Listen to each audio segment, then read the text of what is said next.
खण्डमण्डलाकारं व्याप्तं येन चराचरं तत्पदं दर्शितं येन तस्मै श्रीगुरवे नमः। सदाशिवसमारम्भं शङ्कराचार्यमध्यमाम् अस्मदाचार्यपर्यन्तां वन्दे गुरुपरम्परां। गुरुब्रह्मा गुरुर्विष्णु गुरुदेवो महेश्वरः गुरुसाक्षात् परब्रह्म तस्मै श्रीगुरवे नमः।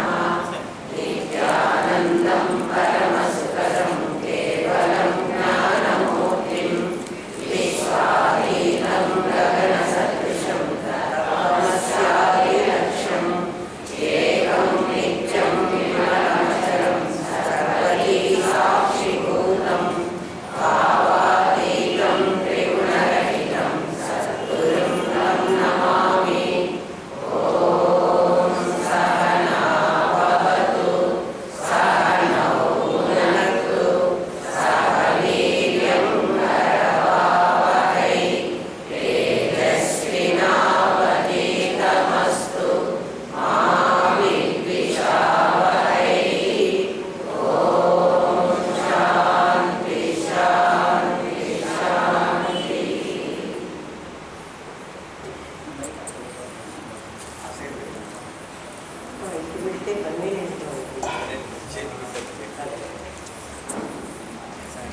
సహస్రనామ వైభవాన్ని గురించి చెప్తున్నాం. రహస్య వైభవం. రమణ గారు ఇప్పుడే నేను వస్తుంటే అమ్మ అది కొంచెం సింహావలోకనం లాగా చెప్తారా అని అడిగారు. అంటే చాలా రోజులైతే అది మర్చిపోయినారేమోనని సింహావలోకనం చెప్పాలి. మరి వారం కూడా 10 రోజులు కూడా కాకుండా అది మర్చిపోయినారంటే అసలు మీకు చెప్పడం అనవసరం. అట్లా మర్చిపోయే వాళ్ళకి సింహావలోకనం చేసినా ఒకటి, ఇంకా ఏం చేసినా ఒకటి. ఒక్కసారి చెప్పగానే అది మన మనస్సులో హత్తుకుపోవాలి. అందులో మీకు తెలియని విషయం కాదు. లలితా సహస్రనామం మీరు నోట్ చేసేది. ఈ నామానికి ఈ అర్థం ఉంది అని వింటున్నప్పుడే మీ మనస్సులో అది రిజిస్టర్ అయిపోవాలి. ఎన్నాళ్ళకైనా మళ్ళీ ఆ నామం మీకు అది పరకంగానే మీరు ఇంట్లో పారాయణ చేసుకుంటున్నప్పుడు కూడా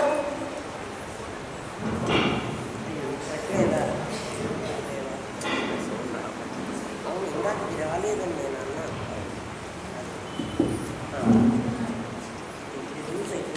అంటే నామపారాయణ అంటే నామాలు చదువుతుంటే అమ్మవారు సంతోషపడుతుంది అని అనుకుంటే ఇదివరకు అట్లా అనుకున్నారు. అయనం చేసేది అంటే అవతల ఒడ్డుకు చేర్చేది. అలా ఎవరు ఒడ్డుకు చేరుతారో అప్పుడు అమ్మ సంతోషపడుతుంది కదా. ఆ మాట ఒకసారి మనకు అర్థమైపోయిన తర్వాత మళ్ళీ సింహావలోకనం ఎందుకు? మళ్ళీ ఆ నామం చెప్పగానే ఆ మాట అర్థం కాదా? అందుకని ఇప్పటి వరకు మీకు అర్థమైందనే అనుకుంటున్నాను. అర్థం కాని వాళ్ళకి ఇంకా నేనేం చెప్పినా కూడా అర్థం కాదు. దాని గురించి పట్టించుకోవడం అనవసరం.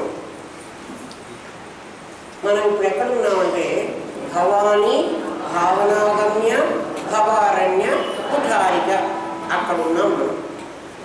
భవానీ మన్ని సంసారంలో పడేసింది. మనం తెలియకునే జారిపడ్డాం. తెలిస్తే ఎప్పుడు పడడం. నాకు అది తెలియలేదు అంటాం. ఎప్పుడైనా మనం కింద పడ్డ తర్వాత అరే ఎందుకురా పడ్డావు అంటే అక్కడ పాచి ఉందని నాకు తెలియలేదు, పడ్డాను. పడ్డవాడు పడేటప్పుడు తెలియకుండా పడతాడు. బయటికి లేచేటప్పుడు తెలిసి లేస్తాడు. తెలిసి జాగ్రత్తగా దేన్నన్నా పట్టుకుని మరి ఇప్పుడు జారుతానేమో అని అనుకుని దాన్ని పట్టుకుని చాలా కేర్ఫుల్గా బయటకు వస్తాడు. తెలియక మనం అందరం సంసారంలో పడ్డాం. ఇప్పుడు బయటికి లేవాలనుకుంటున్నాం అంటే తెలిసి లేవాలి. తెలియకుండా పడతాము, తెలిసి లేస్తాము. దేని ఆధారం చేసుకుని మనల్ని పడగొట్టిందో అదే మళ్ళీ పైకి లేపుతుంది. నేల మీద కింద పడ్డప్పుడు నేలే జారి మనం కింద పడ్డాం. మళ్ళీ ఆ నేలే పట్టుకుని మనం పైకి లేస్తున్నాం. అక్కడ మనకి ఎవరు కర్ర కానీ భూతం కానీ ఏమి ఇవ్వలే.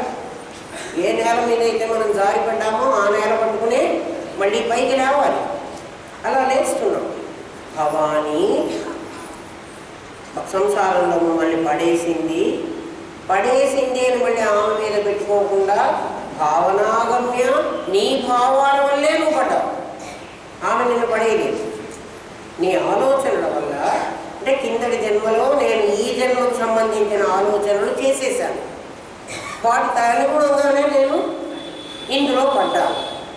అంటే ఇది ఇప్పుడు నేను కోరుకున్నదా, లేక నాకు అమ్మవారు ఎక్స్ట్రా ఏమన్నా ఇచ్చిందా? నేను కోరుకున్నదే. అందుకే లేమేను కూడా ఏమంటాడంటే, ఇది నా కర్మ అంటాడు. వాడి కర్మట ఇక్కడ చూపించి అంటాడు. ఎందుకు ఇక్కడ చూపిస్తున్నాడు అంటే, ఆ కర్మను అనుసరించే బ్రహ్మదేవుడు ఇక్కడ రాత రాశాడు.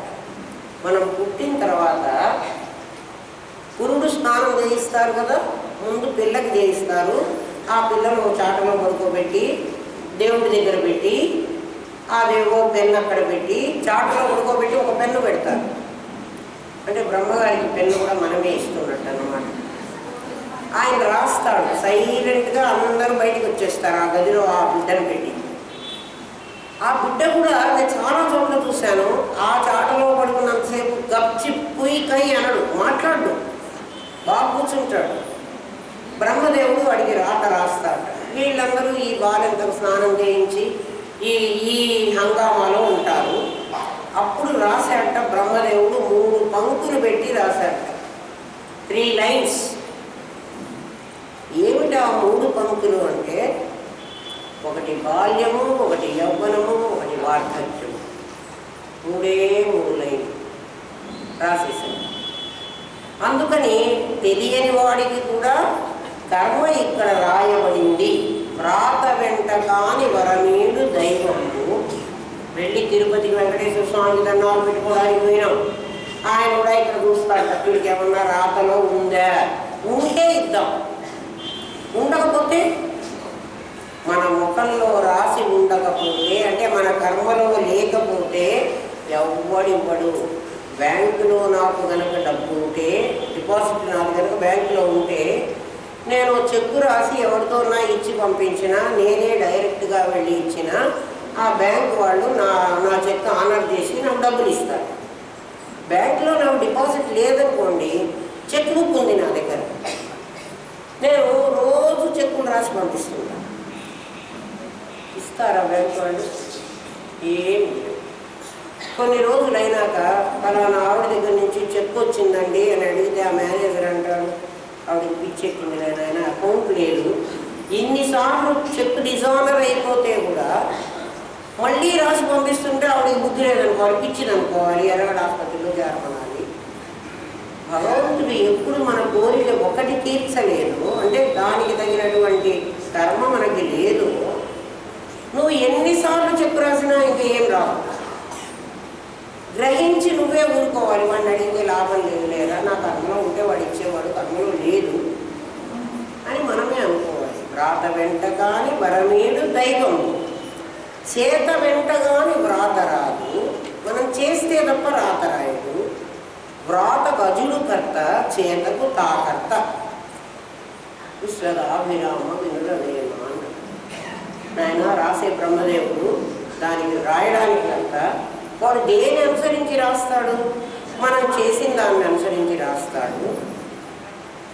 నువ్వు ఏది చేస్తావో అది అనుభవిస్తావు. ఏం చేస్తావు? నువ్వు ఆలోచన చేస్తావు. ఆలోచన కూడా చేయటమే. ఆ ఆలోచనకు అనుగుణమైనటువంటి జన్మని మనం తెచ్చుకుంటున్నాం. భావనాగమ్య. ఆవిడ నీకేం పొరపాటుగా ఆ దేహాలు ఇష్టం వచ్చినట్టుగా ఏమి ఇవ్వటం లేదు. నువ్వు ఆలోచించినట్లే నీకు ఇస్తావు. షాప్కి వెళితే షాపు వాడు మనకు తగలగట్టడు, మనం కొనుక్కుంటేనే వాడు ఇస్తాడు. దానికి తగ్గ డబ్బుని వాడు ఒకవేళ అమ్ముకుంటే టెక్నిక్ వల్ల ఇది చాలా బాగుంటుంది మేడం మీరు తీసుకోండి అని ఏమన్నా అంటాడేమో, కానీ నువ్వు నేను తీసుకోను, ఇది నాకు నచ్చలేదు అంటే బలవంతంగా నీకైతే వాడు ఉంటాడు. షాపు వాడే రుద్దకపోతే అమ్మవారు మన దగ్గర రుద్దుతుందా? ఇదంతా మనం కోరి తెచ్చుకున్నటువంటి కర్మ. హాయిగా అనుభవించేస్తే అయిపోతుంది. మళ్ళీ కోరుకునేటప్పుడు కాస్త కేర్ఫుల్గా ఉండాలి. మరి మళ్ళీ నేను కోరుకుంటున్నానే, ఇది జాగ్రత్తగా ఉండకపోతే నా కర్మం ఏమవుతుందో అని. అంతేగాని వాసన అంటే తెలియదో కూడా తెలియకున్నాను. నేను ఒక అమ్మాయి అడిగింది, మీరు వాసన వల్ల జన్మ వస్తుందన్నారు కదా, నేను చిన్న గాజులు కొనుక్కోవాలి, నేను బజార్కి వెళ్ళాను, అక్కడ నాకు పెద్ద గాజులు దొరికినాయి, మరి నేను చిన్న గాజులు కొనుక్కోవాలన్న కర్మ నాకు మళ్ళీ జన్మ వస్తుందా? ఏమన్నా అర్థం ఉందా? నువ్వు గాజులు కొనుక్కోవాలి వెళ్ళావు అంటే నీ దగ్గర లిమిటెడ్ డబ్బు ఉంది, ఆ లిమిటెడ్ డబ్బుతో చిన్నది కొనుక్కుందాం అనుకున్నావు, అక్కడ నీకు వెళ్ళిన తర్వాత నీకు పెద్దది నచ్చింది, ఇంకా కాస్త ఎక్కువ డబ్బు అయితే అయిందని నువ్వు కొనుక్కొచ్చుకున్నావు, అంతే కదా?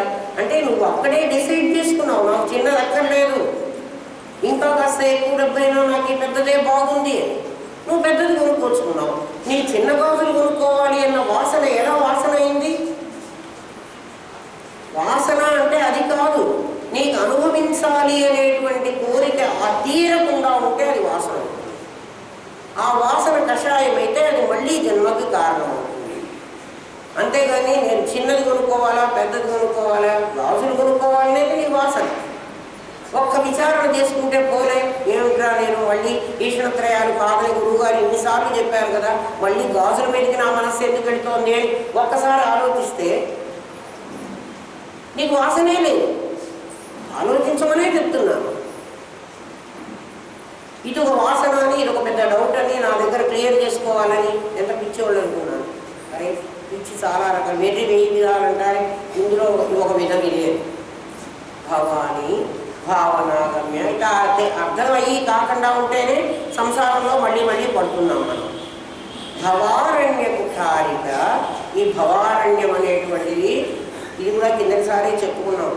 మనం తోటమాలి జాగ్రత్తగా పెంచినటువంటి పార్క్ చాలా చక్కగా పెరుగుతుంది, చూడగానే ఇది ఎవరో పెంచాడు అని తెలుస్తుంది.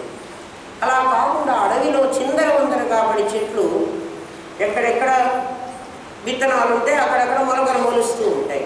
వాటికి ఒక పద్ధతి లేదు, ఒక షేప్ లేదు, అలా ఒక ఆర్డర్ లేదు. అలా ఉండేటువంటి చెట్లు ఎలా ఉంటాయో ఈ భవ అరణ్యం సంసారం అనే అడవి అలాంటిది. ఇది మహాపద్మాటవి. దీంట్లో ఒక గొడ్డలి తీసుకుని వెళితేనే మనం వెళ్ళగలం.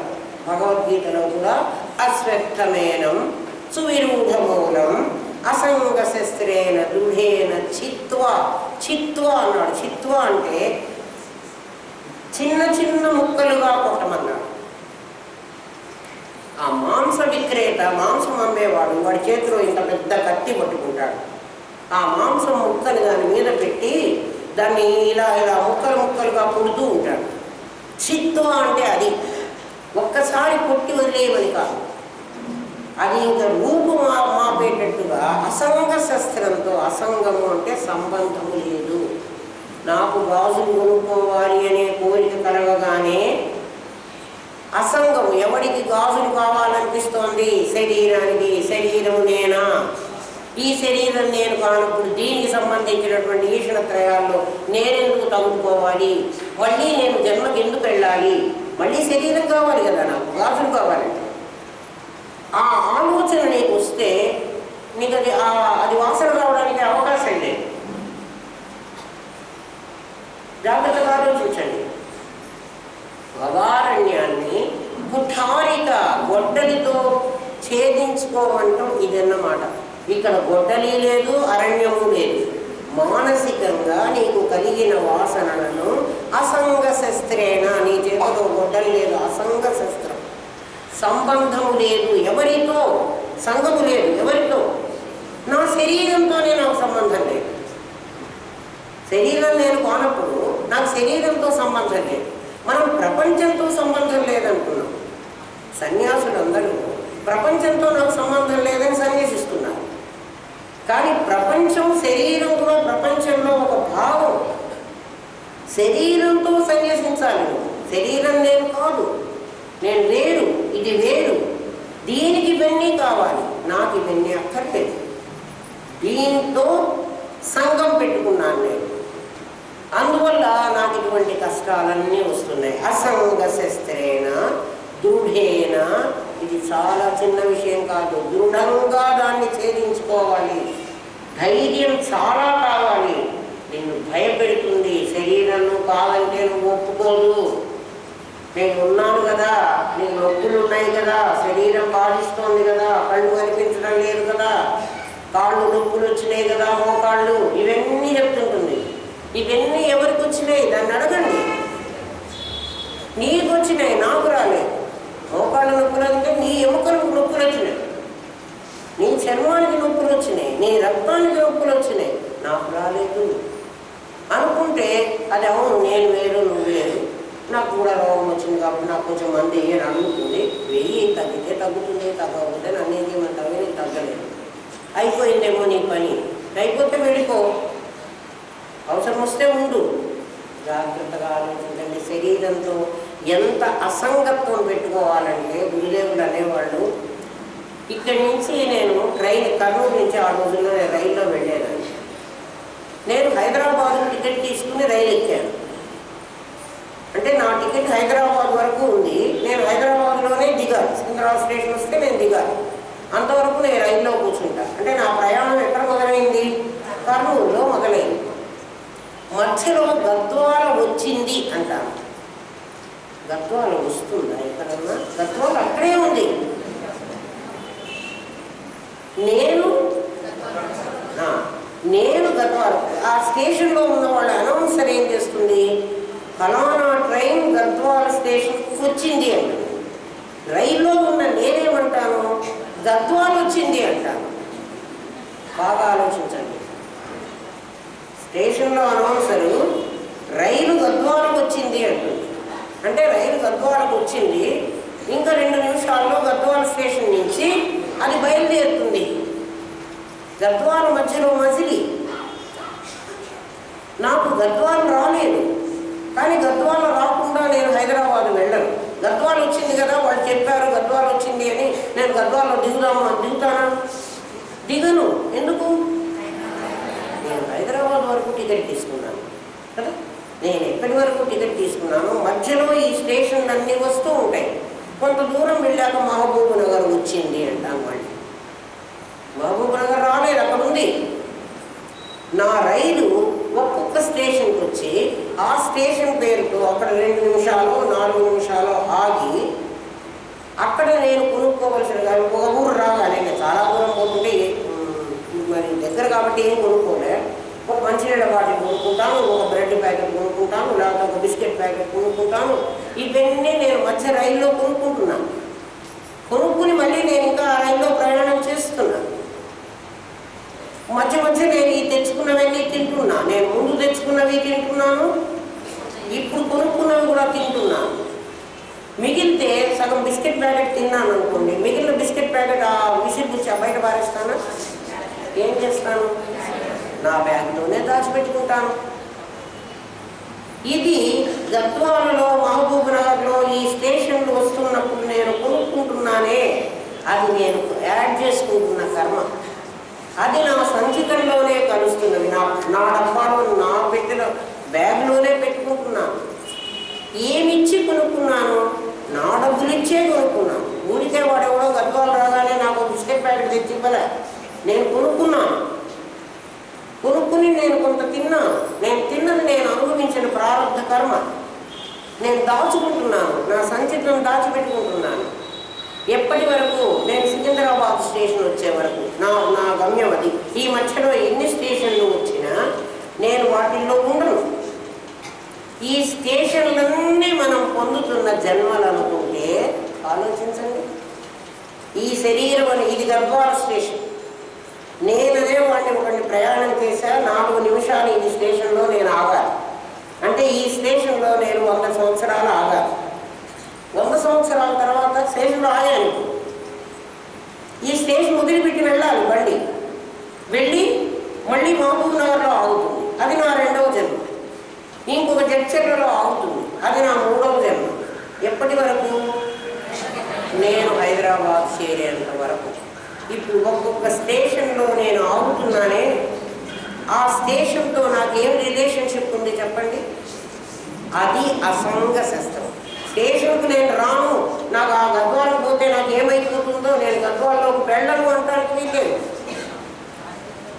ఎందుకంటే నీ బండి అక్కడి నుంచే వెళ్ళాలి. అక్కడ నువ్వు ఏమైనా అవసరమైతే కొనుక్కోవాలి, కొనుక్కు తిని దాచుకోవాలి. నీ డబ్బులు గద్వాల వాడికి ఇవ్వాలి. అయ్యయ్యో నా డబ్బులు గద్వాల స్టేషన్లో ఖర్చు పెట్టేశానే, లాభం లేదు. అట్లా నీ కర్మ నీ వెంట వస్తుని నీతో ఇక్కడ ప్రారంభం అనేటువంటి దాంతో అనుభవిస్తూ ఆగామి అని దాచుకుంటూ నువ్వు స్టేషన్లు దాటినట్టుగా అనేక జన్మలు నీకు స్టేషన్, గద్వాల స్టేషన్తో నీకు ఏ విధమైనటువంటి సంబంధం లేదు. అయితే నువ్వు అందులో ఆగాలి.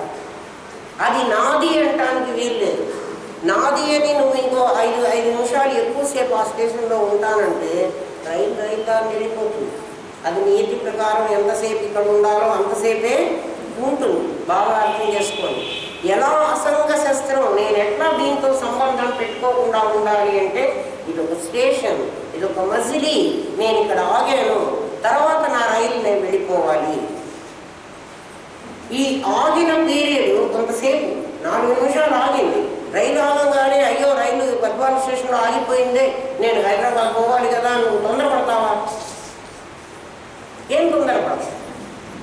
అలా నీకు అర్థమైతే ఈ స్టేషను అసంగం, నీకు సంఘం లేదు, నీకు సంబంధం లేదు. ఆ స్టేషన్తో నీకు అయ్యో ఇంత కచ్చిడాగా ఉంది, ఈ స్టేషన్ చాలా బాగు చేయాలి నేను ఎవరన్నా అనుకున్నామా? మనకు సంబంధమే లేదు. అది లైట్లు లేని స్టేషన్ అయినా మనకు బాగలేదు, లైట్లు ఉన్నా పరిశుభ్రంగా ఉన్నా బాగలేదు. అది పగలైనా సరే, అది రాత్రి అయినా సరే మనకు సంబంధం. భవారణ్య కుఠారిక, అలా అమ్మవారు ఈ సంసారాన్ని అసంగ శస్త్రంతో వేధించుకుంటూ నువ్వు వెళ్ళరా నాయన, దీని మీద నువ్వు సంబంధం పెట్టుకోవాకు, దీంతో అటాచ్మెంట్ పెట్టుకోవాకు. అటాచ్మెంట్ ఇంతకుముందు నీకు చెప్పినప్పుడు గురువు ఏం చెప్తాడు, ఆయన నీ ఇంటితో నీకు అటాచ్మెంట్ వద్దు, నీ కారుతో నీకు వద్దు, నీ భార్యతో నీకు వద్దు, నీ పిల్లలతో నీకు వద్దు, వాళ్ళందరూ నీకంటే వేరే అని చెప్పేశారు. ఇప్పుడేం చెప్తున్నాడు, నీ శరీరంతోనే నీకు సంబంధం లేదు.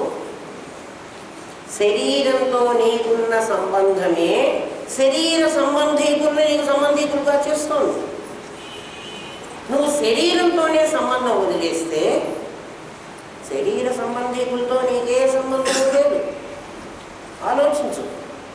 భవారణ్యాన్ని వదిలించుకోవడం ఇది ఈజీ మెథడ్, తేలిక మార్గం. ఏది అంటే నేనేం చెయ్యాలి, అమ్మో నేను భయపడిపోతున్నాను, నాకు చాలా భయం వేస్తోంది. నీకు భయం వేయాల్సిన అవసరం లేదు. నీకు నిజంగా వైరాగ్యం ఉంటే, వైరాగ్యం అంటే ఏదో కొత్తది కాదు, నీ మనస్సు అటు వెళ్తుంటే దాని మీదకి ఎందుకు వెళ్తున్నావే మనస్సా, ఈ శరీరమే నేను కాదు అని అంత మైకులు పెట్టుకుని ఆవిడ అరుస్తుంటే నేను అరవడం కాదు, వేదమాత అరుస్తోంది. నువ్వు దీన్ని సత్యం అనుకుంటున్నావు అని అనుకుంటే ఆవిడే నీకు ధైర్యం ఇస్తుంది. ఎందుకంటే అమ్మే కదా నిన్ను పైకి తీసుకెళ్ళడానికి వచ్చింది. లలితా సహస్రనామం బోధిస్తున్నది అమ్మే. ఎందుకు బోధించింది అంటే అయ్యో పడిపోయినాడే మన గణపతి, వీడిని ఎట్లాగైనా పైకి తీసుకురావాలి. గణపతులు మనమే, గణానికి అధిపతులం, 24 తత్వాలకు అధిపతులం.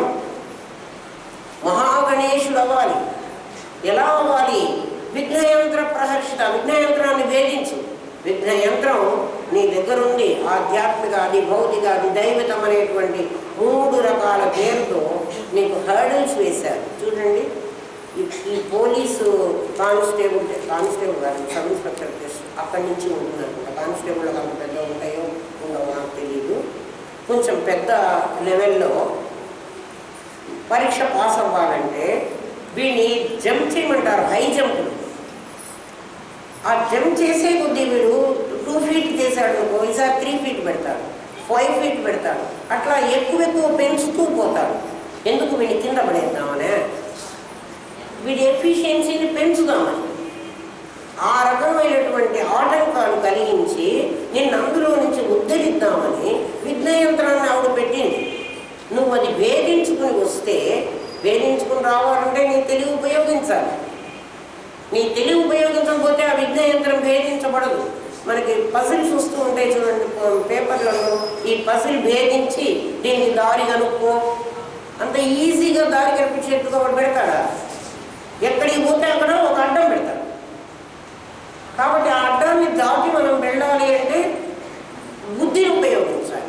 అలా బుద్ధిని ఉపయోగిస్తే, విఘ్నయంత్రాన్ని భేదిస్తే ప్రహర్షిత, అమ్మ చాలా సంతోషపడుతుంది.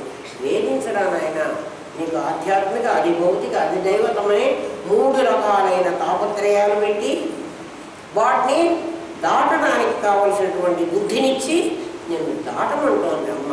నువ్వు అలా దాటితే ఆవిడే సంతోషపడుతుంది. నువ్వు మహాగణేశుడు అయితే ఆవిడ మహాసంబరపడుతుంది.